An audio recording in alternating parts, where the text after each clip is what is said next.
Good morning. We're back reading about 10 minutes a day from the Anarchist Handbook, organized by Michael Malice. Today is episode 67, 8/2/21, and we're still reading from Morris and Linda Tannehill from The Market for Liberty, 1970, and I believe we're going to finish that up today, possibly go on to David Friedman.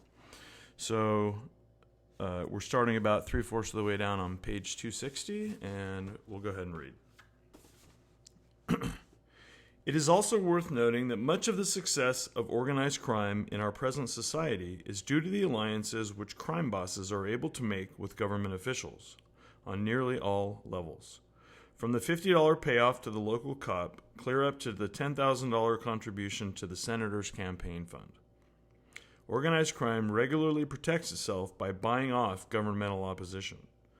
In a laissez-faire society, aggressors would not only be scattered, weak, and unorganized, they would find it next to impossible to buy off free market protection and arbitration agencies. The customers of a defense company don't have to keep patronizing it if they find one that some of its employees have been accepting payoffs from aggressors. They are free to do what citizens can never do: find some other agency to protect them. A free market agency, unlike a government, couldn't afford to have underworld connections. Even with the small and unimportant underworld of a free society, when the news media revealed its shady dealings, its customers would all desert it, and the aggressors wouldn't be able to keep it in business, for the simple reason that the criminal element in a laissez-faire society would be too small and weak to support a mafia defense company. But even though a mafia defense company could not exist in a free market society, wouldn't it be possible for some respectable defense agency to attain a position of monopoly and then begin exercising its powers in a tyrannical manner?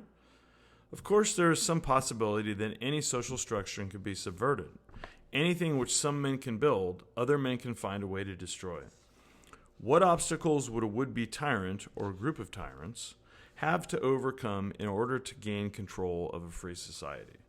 First, the would-be tyrant would have to gain control of the defense company he intended to use, and it would have to be one which controlled a fairly strong army or had the means to build one. Even if he inherited the business lock, stock, and bankroll, he would still not control it in the same way that a government controls its bureaucrats and armies, because he would have no way of guaranteeing his employees immunity from retaliation if they committed coercive acts for him. Nor would he be able to hold his employees, as a government can with its conscript soldiers, if they objected to his orders or feared to carry them out.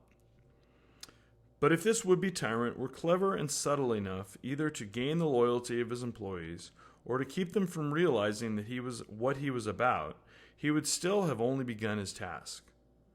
In order to have sufficient power to carry out his schemes, he would have to gain monopoly or near monopoly status. He can only do this by becoming the most efficient and excellent entrepreneur in his field, and he would have to continue this excellence even after he had gained monopoly status, to prevent other large businesses from diversifying into his field to reap the benefits of higher profit margins.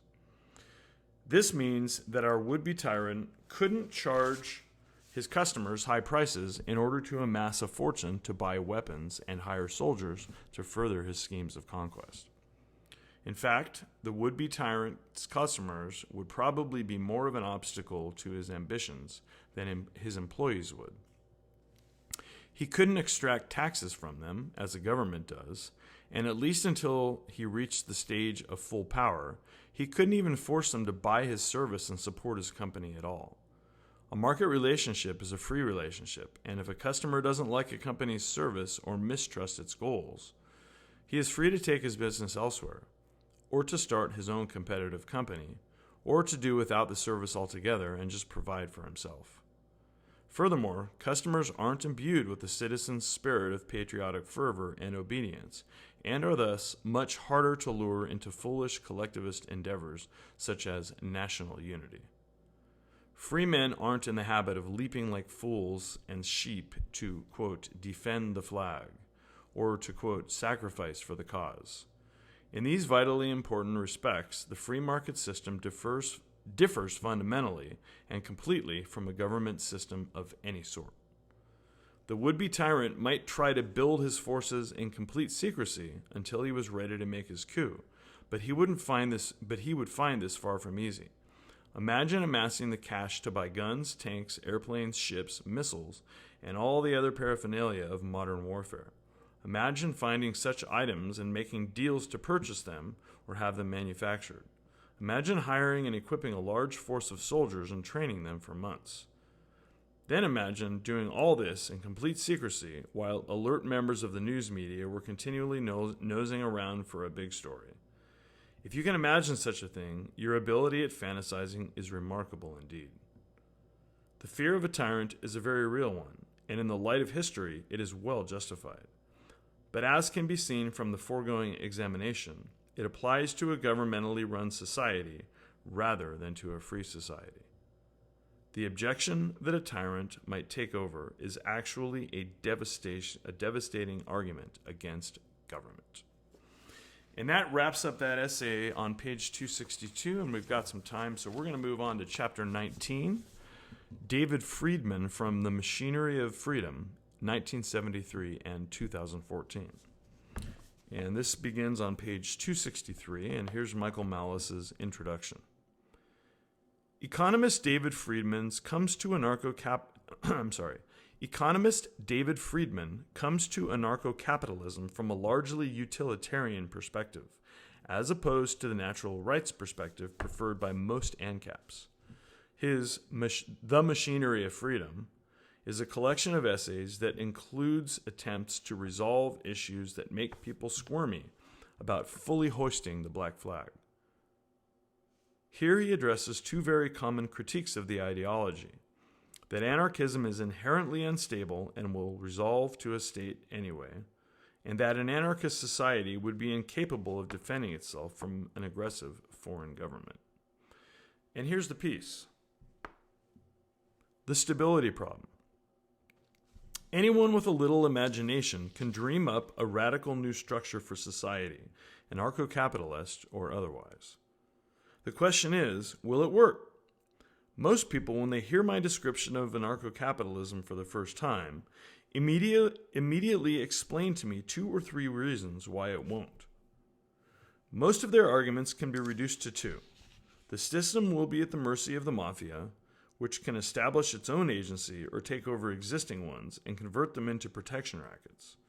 Or else the agencies will realize that theft is more profitable than business, get together, and become a government. The main defensive weapon of organized crime is bribery.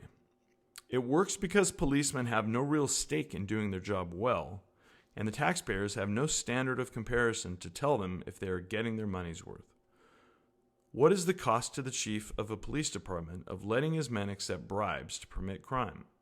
In most cases, nothing. The higher crime rate might even persuade the voters to vote more money and higher salaries to the police department. If employees of a rights enforcement agency accept such bribes, the situation is rather different. The worse the job agency does, the lower the fees it can charge. If the customers of one agency find they lose, on average, $10 a year more to thieves than the customers of another, they will continue to do business with the inferior agency only if it is at least $10 a year cheaper. So every dollar stolen from the customer comes indirectly out of the revenue of the agency. If the agency is one that guarantees performance by insuring its customers against losses, the connection is more direct. Either way, it is very much in the interest of men running a rights enforcement agencies to see that their employees do not take bribes. The only bribe it would pay the agency to take would be one for more than the value of the goods stolen. A poor deal for the thief. This does not mean that employees of rights enforcement agencies will never take bribes. The interests of the employee and of the agency are not identical. It does mean that the men running the agencies will do their best to keep their men honest. That is more than you can say for a police force. Organized crime, if it continues to exist under anarcho-capitalism, should be in a much weaker position than it is now. In addition, as I shall argue later, most of the things that organized crime now makes money on would be legal in an anarcho-capitalist society. Thus, both its size and its popularity would be greatly reduced. What about the possibility of the mafia getting its own agency? In order for such a firm to provide its clients with the services they want, protection against the consequences of their crimes, it must either get the other agencies to agree to arbitration by a court that approves of crime or refuse to go to arbitration at all. In order to do the first, it must offer the other agencies terms so good that their customers are willing to be stolen from. As in the previous case, this reduces to the thief bribing the victim by more than the amount stolen, which is improbable. If it refuses to accept arbitration, the mafia's agency finds itself constantly in conflict with the other agencies. The victims of theft will be willing to pay more to be protected than the thieves will pay to be. The victims of theft will be willing to pay more to be protected than the thieves will pay to be able to steal, since stolen goods are worth less to the thief than to the victim. Therefore, the non-criminal agencies will find it profitable to spend more to defeat the criminal agency than the criminal agency could spend to defeat them. In effect, the criminals fight a hopeless war with the rest of society and are destroyed. And we'll go ahead and stop right there. About a third of the way down on page 265. And we'll be back another time to read 10 minutes or so a day out of the Anarchist Handbook organized by Michael Malice.